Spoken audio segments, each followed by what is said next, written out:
sore Bapak Ibu. Selamat Selamat sore, sore Bu. Bu. Baik, hari ini kita akan mengadakan praktek coaching ya, di mana di bagian ini saya akan menilai dan mengamati praktek pelaksanaan coaching yang Pak Damai lakukan terhadap Bu Animan. Jadi kali ini saya bertindak sebagai observer atau pengamat dengan praktek coaching yang akan kita lakukan yaitu melalui alur tirta. Di mana alur tirta ini ada tujuan, identifikasi, rencana aksi, dan tanggung jawab. Jadi pada pelaksanaan coaching kali ini ada beberapa pertanyaan yang ingin saya sampaikan kepada Pak Damai. Jadi yang pertama Pak Damai yaitu kompetensi coaching apa yang Bapak laksanakan dalam kegiatan coaching pada hari ini? Baik Bu, sebelum saya menjawab pertanyaan dari Ibu, saya berterima kasih kepada Ibu atas kesediaan Ibu sebagai observer bagi kami atas pelaksanaan coaching yang akan kami laksanakan. Dan sesuai apa yang Ibu tanyakan tadi, kompetensi coaching yang akan saya lakukan yaitu saya akan melaksanakan bagaimana saya bisa menghadirkan diri saya secara penuh pada kasus yang Ibu Arniman hadapi terhadap coaching yang akan dilaksanakan untuk sore hari ini. Oke Pak, yang kedua kompetensi mana yang saya nanti amati, apakah secara aktif dan spesifik akan Pak Damai lakukan? Ya, kompetensi secara aktif dan spesifik yang akan dituju pada coaching ini adalah rencana aksi Ibu Arniman tentunya, karena Ibu Arniman adalah sebagai coach saya nantinya. Kemudian karena si coach dapat membuat rencana aksi dari pengalaman-pengalaman yang akan disampaikan nanti selama melaksanakan coaching tentunya pada hari. Jadi Pak Damai harus mengingat kompetensi dari si coach nanti ya? Iya. Oke lah. Baiklah, pertanyaan terakhir yang saya sampaikan kepada Pak Damai yaitu apa indikator dari ketercapaian tujuan pengembangan yang Pak Damai inginkan pada proses coaching kali ini? Ya, indikator ketercapaian dari proses coaching untuk kali ini yaitu bagaimana Ibu Arniman bisa mendapat atau menemukan solusi atas permasalahan yang dihadapi oleh Ibu Arniman tentunya. Oh begitu. Iya. Berarti agar si coach bisa menemukan sendiri ya solusi yang sedang dihadapi. Iya, iya. Jadi untuk pertanyaan saya untuk sesi pertama ini sudah selesai. Sekarang silakan Pak Damai dan Bu Arniman melakukan coaching. Saya akan mengamati sesuai dengan alur tirta. Sekarang saya beri waktu dan kesempatan terhadap Bapak Ibu. Terima kasih Bu.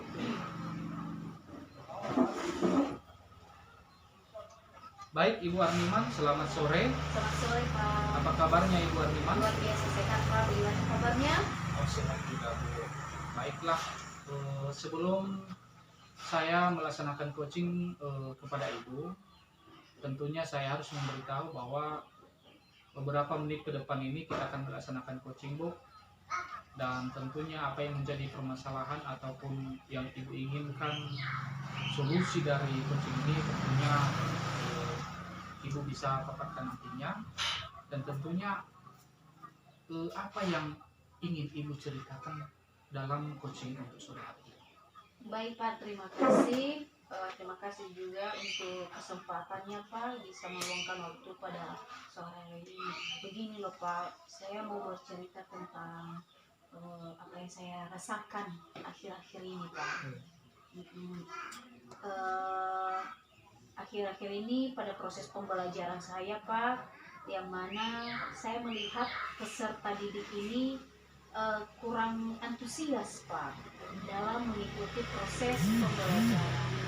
Dan ditambah pada saat mereka mengerjakan tugas-tugas yang saya berikan, kurang lebih mungkin ada 50 atau 60% saja yang mau mengerjakan dan menyerahkan tugas tersebut, Pak. Begitu, Pak. Oh iya. Jadi menurut Ibu Niman, apa yang Ibu harapkan dari obrolan kita untuk hari ini atau coaching kita untuk hari ini?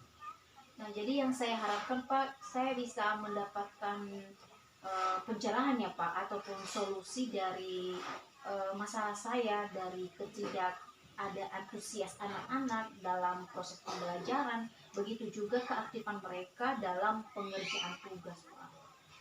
Oh, menurut Ibu Arniman, hal apa saja yang membuat murid-murid itu berkurang antusias dalam pembelajaran bersama Ibu? Tentunya ini di dalam kelas kan Bu ya? Iya betul Pak. Dalam proses pembelajaran mungkin kalau saya recall kembali ya Pak ya, kalau saya coba review, hal yang menyebabkan sebenarnya murid-murid itu kurang antusias dalam pembelajaran, yang pertama, selama ini yang sudah saya jalani dan sudah saya lakukan itu lebih kepada berpusat pada guru saja Pak. Maksudnya di sini ketika saya menjelaskan, seluruh kelas saya yang menguasainya, sehingga sedikit mungkin membosankan bagi anak-anak didik, ataupun terlalu monoton saya perhatikan ya. Dan lebih dominannya dalam kelas saya lah yang lebih banyak berbicara. Nah kemudian yang kedua, anak-anak itu kurang ada kesempatan mereka dalam mengeksplor juga minat dan bakat mereka. Mereka kurang ada waktu juga untuk saling berbagi pendapat dalam proses pembelajaran. Oh begitu ya Bu ya.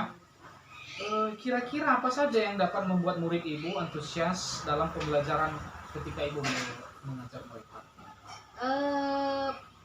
Menurut saya Pak ya, murid-murid saya ataupun peserta didik itu pasti membutuhkan sebenarnya proses pembelajaran yang berpusat pada anak, yang sesuai dengan minat mereka, dan juga tentunya pembelajaran yang asik dan menyenangkan serta aman bagi mereka Pak, sehingga tidak membosankan dan tidak monoton juga. Oh, kalau begitu kita sependapat Bu. Lalu menurut pendapat Ibu, apa saja yang bisa membuat murid-murid Ibu asik dan tidak bosan pada pembelajaran Ibu?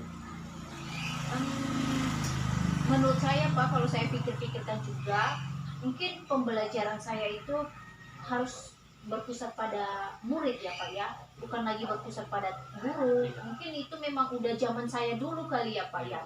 Tapi untuk mode zaman sekarang, anak-anak didik itu membutuhkan pembelajaran yang berpusatnya pada murid, sehingga murid itu nanti bisa aktif dalam pembelajaran.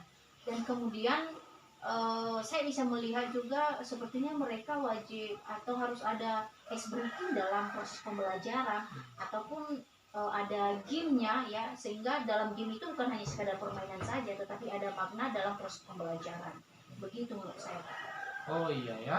Lalu mengenai tugas yang diberikan kepada peserta didik atau murid-murid Bu, apakah penyebabnya sehingga kurang antusias dalam pengumpulan tugas begitu? Kemungkinan ya Pak ya, karena tugas yang saya berikan itu tidak sesuai dengan kemampuan mereka kemungkinan ya. Banyak saya memberikan pertanyaan yang berisi banyak pertanyaan, mungkin ada lebih daripada 10 saya berikan. Dan kemudian pertanyaan-pertanyaan yang saya berikan itu saya lihat di luar dari kemampuan anak didik saya ya, sehingga tanpa saya sadari itu tidak sesuai Pak dalam pembelajaran saya, sehingga anak didik itu kurang ada minat dalam mengerjakan tugas, mungkin didasari dengan mereka tidak mampu ya, tidak sesuai dengan kemampuan mereka, sehingga ujung-ujungnya nanti mereka tidak mengerjakan tugas tersebut. Oh ya? Iya, Pak. Kalau begitu, kalau boleh tahu, Ibu menggunakan sumber belajar apa di dalam kelas? Selama ini saya hanya menggunakan buku teks saja Pak, dan mungkin sebagian juga saya kadang ambil buku cerita yang ada di perpustakaan. Oh. Adakah sumber lain selain buku teks yang Ibu gunakan? Saya pikir sih Pak, sebenarnya apa yang sudah saya lakukan hanya itu ya Pak. Cuma kalau saya lihat-lihat, saya juga sering lihat di YouTube ya, dan juga teman-teman Bapak Ibu guru yang lainnya, ada banyak sih sebenarnya Pak sumber belajar itu, bukan hanya seperti yang saya lakukan, hanya berpedoman pada buku teks saja ataupun buku cerita yang di perpus, melainkan ada juga sumber belajar yang bisa saya ambil dari YouTube contohnya. ada banyak sekali video-video pembelajaran yang berhubungan dengan materi saya di sana. Bahkan juga ada artikel-artikel lewat blog, dan juga ada tulisan-tulisan ilmiah yang bisa mereka ambil di internet atau yang bisa saya tampilkan, ya. Dan apalagi kalau saya lihat ya Pak, untuk mengikuti zaman modern sekarang ini, anak didik itu lebih aktif dalam penggunaan HP Android, ya. Banyak mereka bermain TikTok Pak, dan ataupun bermain Instagram. Sehingga saya kadang berpikir ya, mungkin apakah ini benar atau tidak nanti ya Pak ya.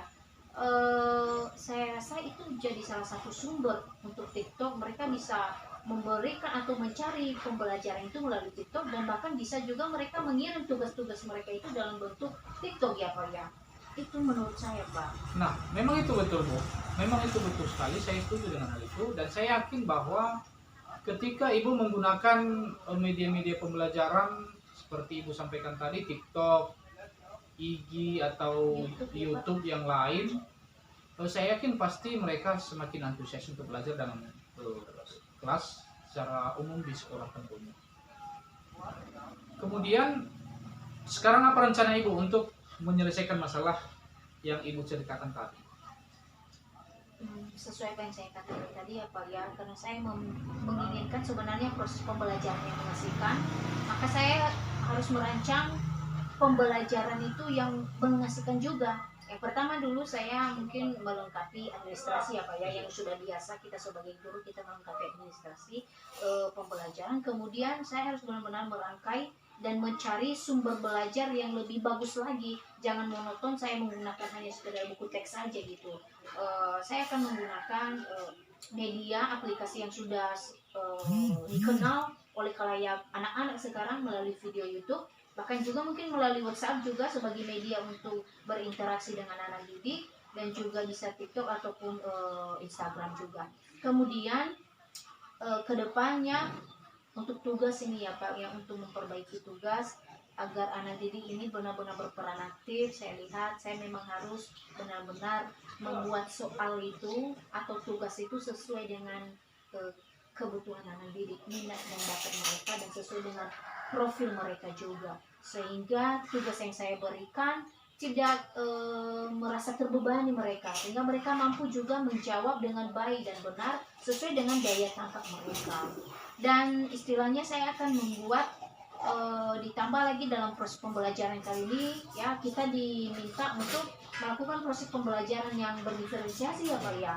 Nah itu mungkin itu yang akan menjadi rencana saya ke depan, sehingga murid-murid itu merasa tidak terkesan terpaksa ya Pak ya, tapi mereka memang sesuai dengan kodrat mereka, baik secara kodrat alam dan kodrat zaman mereka, sehingga mereka memang benar-benar bisa mengerjakan tugas dan mengikuti proses pembelajaran dengan baik dan benar. Nah ke depan tugas itu bukan hanya sekedar soal-soal saja juga Pak, saya bisa memberikan mereka materi mereka itu melalui contohnya dalam bahasa Inggris ya Pak ya, bisa menggunakan dalam bentuk puisi, dalam bentuk lagu-lagu juga, lagu dalam bahasa Inggris, sehingga mereka bukan hanya fokus tentang buku bacaan saja Pak, ada banyak beragam versi nanti ke depan saya akan laksanakannya. Saya melihat bahwa rencana Ibu sangat bagus sekali, mudah-mudahan ke depan bisa berhasil ya Bu ya. Kemudian apa komitmen Ibu terhadap rencana Ibu ke depan ini?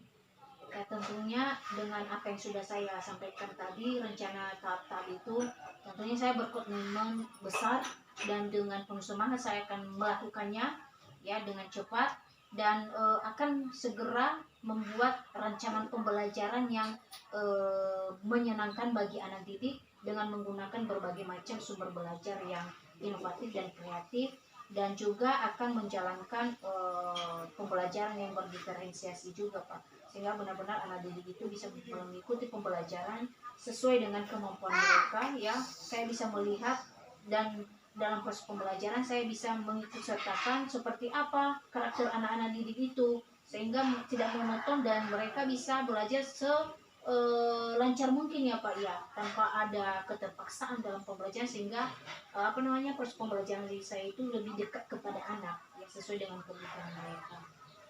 Wah, bagus sekali itu rencana Ibu ya.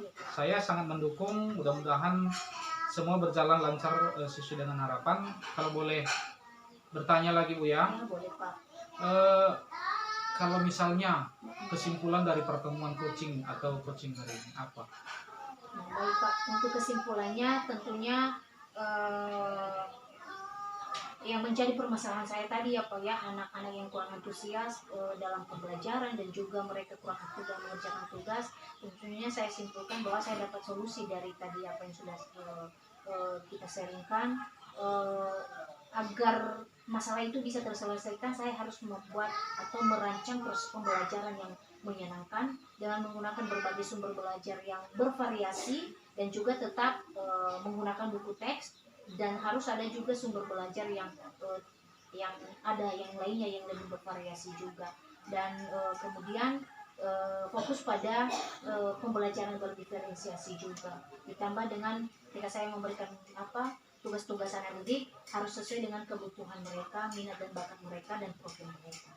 Oke lah Bu, kalau begitu mudah-mudahan dengan pertemuan coaching ini Ibu bisa mendapatkan solusi yang lebih bagus dan jalan keluar yang lebih bagus lagi. Amin Pak, terima kasih ya Bu. Pak. Oke, Terima kasih, Bu. waktu ini. Ya.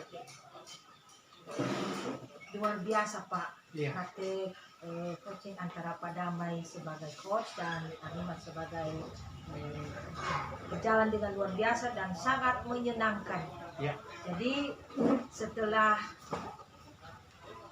hasil pengamatan saya, coaching ini sudah berjalan sesuai dengan alur kita. Saya sudah bisa membedakan tadi mana yang dari tujuan, kemudian identifikasi, rencana aksi, dan tanggung jawabnya. Untuk melengkapi praktek coaching kita hari ini, saya akan mengajukan beberapa pertanyaan terakhir sebagai penutup Pak kepada Pak Damai. Jadi pertanyaan pertama Pak, apa indikator keberhasilan dari praktek coaching kali ini Pak? Baik, terima kasih Bu. Indikator keberhasilan dari praktek coaching kali ini Bu, Ibu Arniman selaku coach, saya tadi menemukan rencananya dan menemukan sendiri cara penyelesaian masalah yang Ibu Arniman lakukan. Kemudian solusinya Ibu Arniman menemukan sendiri. Artinya solusi demi solusi Ibu Arniman temukan, kemudian rencananya dia temukan sendiri. Itulah tercapaian tujuannya itu. Jadi indikator keberhasilannya ditandai dari adanya solusi yang ditemukan sendiri oleh Bu Arniman. Iya Bu. Iya. Oke Pak, berarti di awal fokus pada keterampilan Bu Arniman yang mengatakan tadi bahwa menghadirkan diri secara utuh. Iya Bu. Selain itu, kompetensi apa yang Bapak capai selain menghadirkan diri secara utuh? Baik Bu. Dari awal saya sudah mengatakan menghadirkan diri secara utuh, mendengarkan permasalahan-permasalahan yang Ibu Arniman dapatkan dari permasalahan ini. Namun dengan berjalannya waktu, saya menjadi pendengar yang aktif, pendengar yang baik untuk Ibu Arniman. Dengan menjadi pendengar yang aktif dan setia, maka dengan sendirinya pertanyaan-pertanyaan itu mengalir dengan sendirinya.